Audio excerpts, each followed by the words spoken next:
السلام عليكم حبايبي، شلونكم؟ ان شاء الله طيبين وكلكم بخير. حبايبي ان شاء الله هاي السلسلة من الفيديوهات اللي جاية راح تكون مركزة على شرح وتبسيط وتسهيل والكتاب المنهج اللغة الفرنسية Le Nouveau Sans Frontières A. طبعا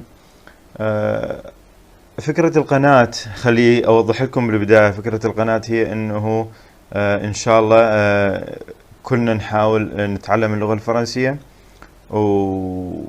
وأحاول أنه تكون هناك فيديوهات ثانية بطرق أخرى لتعليم اللغة الفرنسية أيضا. بس هذه السلسلة راح نخصصها تحت اسم شرح وتبسيط المنهج Le Nouveau Sans Frontières A. إن شاء الله يا ربي يكون عند حسن ظنكم، وإن شاء الله تتعلمون ونتعلم كلنا سوا كيف نتكلم اللغة الفرنسية. بالبداية راح أبدي أحاول أنه نقرأ الديالوجات.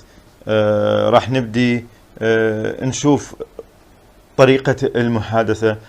طبعا هو Le Nouveau Sans Frontières يركز على تعليم المحادثة باللغة الفرنسية، ولذلك هاي السلسلة راح تكون سلسلة مهمة جدا، وبالذات للمبتدئين في كيفية تعلم القراءة والتلفظ بشكل سليم. طيب، الدرس الأول هو الديالوج اللي بين الشخصين، هما غولان ونيكولا. طيب نجي lundi 4 mai Paris. Un accident avenue des Champs-Élysées. Nicolas Legrand rencontre un musicien. Roland: excusez-moi, monsieur. Nicolas: oh, ça va? Tiens, vous êtes musicien? Roland: oui. Nicolas: moi, je suis chanteur. Moi, je suis chanteur. Je m'appelle Nicolas Legrand. Je m'appelle Nicolas Legrand. Roland: Nicolas Legrand, je connais. Nicolas Legrand, je connais. طبعا هذا الحوار هو بين الغولان ونيكولا. هي الحادثة حادثة سير صدام السيارة. بعد ذلك يبدأ الحوار بين هذين الشخصين. نجي هنا المفردات. ان اكسيدون طبعا ان اكسيدون طبعا هو حادث. افنو دي شانزليزيه، في مدخل شانزليزيه. نيكولا ليغران rencontre un musicien. نيكولا ليغران يقابل un musicien موسيقي. Roland: excusez-moi اعذرني. monsieur هو السيد. نيكولا: oh ça va? tiens. ça va هي بخير. oh ça va tiens، هل أنت بخير؟ vous êtes musicien، طبعا هنا يسأله vous êtes musicien، هل أنت موسيقي؟ Roland: oui يعني نعم. moi je suis chanteur. أنا مطرب أو مغني. je m'appelle Nicolas Legrand. أنا أدعى نيكولا ليغران. Roland: Nicolas Legrand, je connais. نيكولا ليغران جو كوني. طيب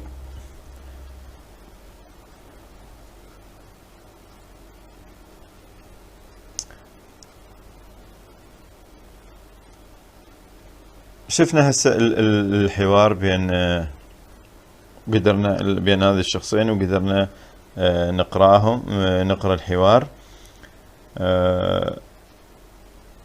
اللي أريده من عندكم أنه تحاولون تقرون، وإذا ما قدرتوا تقروا أنه تتابعون الفيديو أكثر من مرة وتعيدوا، حتى تتابعون بالتفصيل القراءة، وتتعلمون طريقة قراءة الكلمات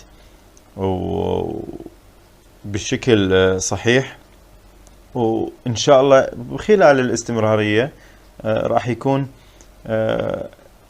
شيء بسيط عليك أنه تقدر تقرأ براحتك، لأن وما راح يصعب عليك. هي الصعوبة إن شاء الله بس بالبداية لا غير. نجي هنا باريس rue Mouffetard, Paris, rue Mouffetard. Sylvie rencontre une amie. Valérie. Sylvie. Bonjour Valérie, comment ça va? Valérie, ça va. Et toi? Tu habites le quartier? Sylvie, oui. Rue Mouffetard, au 10. Valérie, c'est formidable. J'habite Place Monge. Au revoir, à bientôt. Sylvie, au revoir. طيب نعيد القراءة مرة ثانية مع شرح معاني الكلمات. باريس rue Mouffetard. rue Mouffetard اللي هو شارع Mouffetard. سيلفي روما rencontre une amie. سيلفي روما تقابل صديقة. فاليري. سيلفي طبعا فاليري تنادي سيلفي. بونجور فاليري. صباح الخير فاليري. comment ça va كيف حالك فاليري؟ ça va et toi؟ بخير. وأنت بخير وأنت؟ tu habites le quartier؟ تعيشين في الحي؟ oui rue Mouffetard au 10. نعم شارع Mouffetard في العاشرة. طبعا هنا المقصود هو أعتقد العمارة رقم 10 أو البيت رقم 10 أوديس، أو الشارع 10 تقصد غي مفتاح أوديس العاشر. سي فورميدابل هذا جيد. جابيت بلاس مونج أنا أعيش في بلاس مونج. أوغفار أبيانتو. أوغفار أبيانتو هي للتوديع، تحية للتوديع. سيلفي au revoir.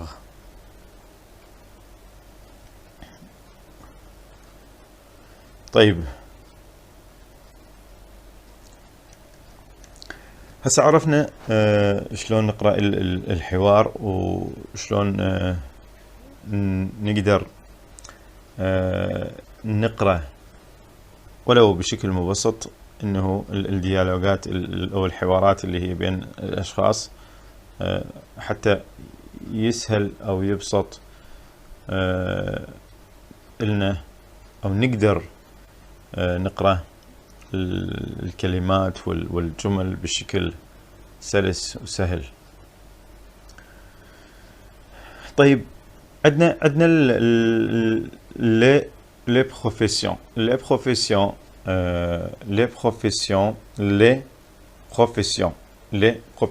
اللي هي المهن.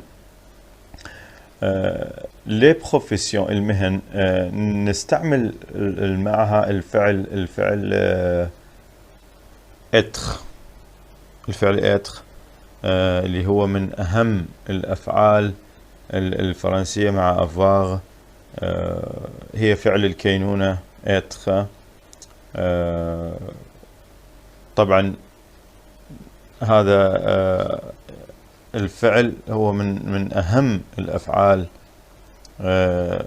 وأكثرها شيوعا في اللغة الفرنسية.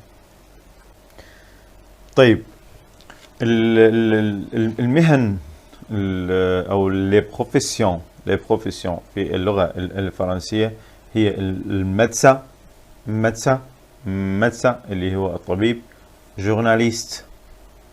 جورناليست صحفي، سكرتير architecte المهندس، professeur الأستاذ أو المدرس، mécanicien اللي هو الميكانيكي، mécanicien، écrivain كاتب، étudiant أو étudiante. الإتيديون هو المسكولة يعني المذكر، والإتيديونت اللي هي الفيمينة المؤنث. musicien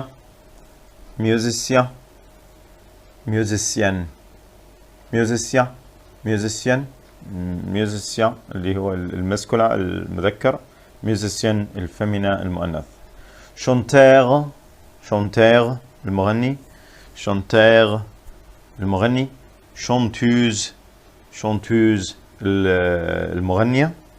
chanteuse المغنية.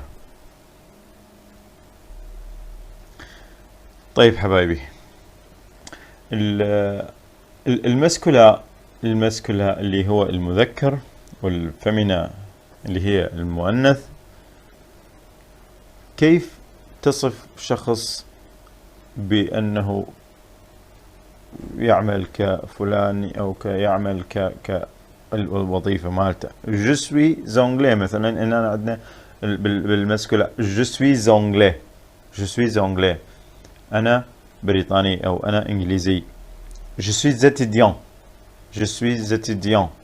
suis étudiant طبعا هو يقرأ je suis، ولكن بما أنه في الكلمة اللي بعدها بفويل يصبح je suis étudiant. je suis anglais. تلاحظون هنا الانجلي والاتيديون هو مسكولا، بينما هنا عندنا je suis étudiante للفيمينا، je suis étudiante أو je suis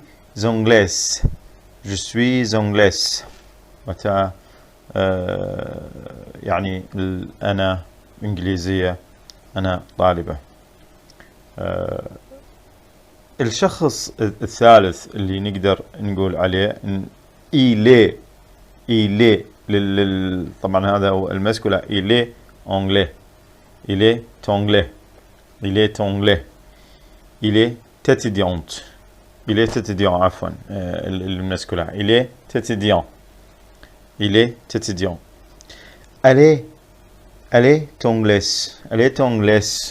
تونجليس هي إنجليزية. ألي تيتيديونت هي طالبة. طبعا تصريف الفعل être هو مثل ما قلنا لكم je suis، tu es، il، elle، est، nous sommes، vous êtes. je suis française للفيمينة، je suis français للمسكولة. je suis médecin. طبعا المدسة هي حالة exceptional تستعمل للمسكولة والفيمينة اثنينهم نفس الشيء، مدسة. je suis médecin أي طبيب أو طبيبة، je suis médecin. je m'appelle أدعى، je m'appelle. طبعا السابولي هو الفعل انعكاسي، يعني أدعى. سابولي الفعل هو سابولي. تصريف أو الفعل سابولي هي كالآتي: جو m'appelle, tu t'appelles, il elle s'appelle, nous nous appelons, nous nous appelons, vous vous appelez, il elle s'appelle. الشخص من يعرف بنفسه يستعمل الفعل سابولي. طبعا je m'appelle Roland Bruno، je m'appelle Roland Bruno. الفعل الابولي. طيب الكونجوغيزون اللي اريد اذكره هنا هو الكونجوغيزون. C'est une chose très importante dans la langue française. التصريف الافعال شيء ضروري جدا في اللغة الفرنسية، وضروري تعلمها. وطبعا ان شاء الله بالدروس الجاية راح تكون عندنا ملاحظات عليها، وراح نشرح لكم كيفية التصريف. راح نبدي ولكن بطريقة خلينا نقول متسلسلة حتى ما نصعب الامور عليكم. تلفظوها A B C D E F G H I J K L M N O P Q R S T E V W X Y Z. هذه هي الأبجدية الفرنسية. طبعا الأرقام والأعداد هنا بالليسون A اللي مركز عليها هو من 1 ل10 اللي هو 0 1 2 3 4 5 6 7 8 9 10. نعيدها مرة ثانية. 1 pardon 0 1 2 3 4 5 6 7 8 9 10. حبايبي هذا هو درسنا لليوم إن شاء الله. إن شاء الله نستمر وياكم بتغطية هذا الكتاب الشامل، وإن شاء الله أي استفسار عندكم أو أي توضيح أو أي شيء مبهم أو أي اقتراح أتمنى أنه تكتبوا لي بالتعليقات حتى نوضحها. أي اقتراح، أي مقترح عندكم، أي فكرة مو واضحة تحبون أوضحها، إن شاء الله يا ربي أكون عند حسن ظنكم. لا تنسون إذا عجبكم تتعلمون وتستمرون وياي أنه تنطونا سبسكرايب للقناة، لايك للفيديو، إن شاء الله حتى أقدر أستمر وياكم ونقدر نكمل هذا المنهج الرائع ونتعلم ولو بشكل بسيط نتحاور ونتكلم اللغة الفرنسية. ربي يحفظكم.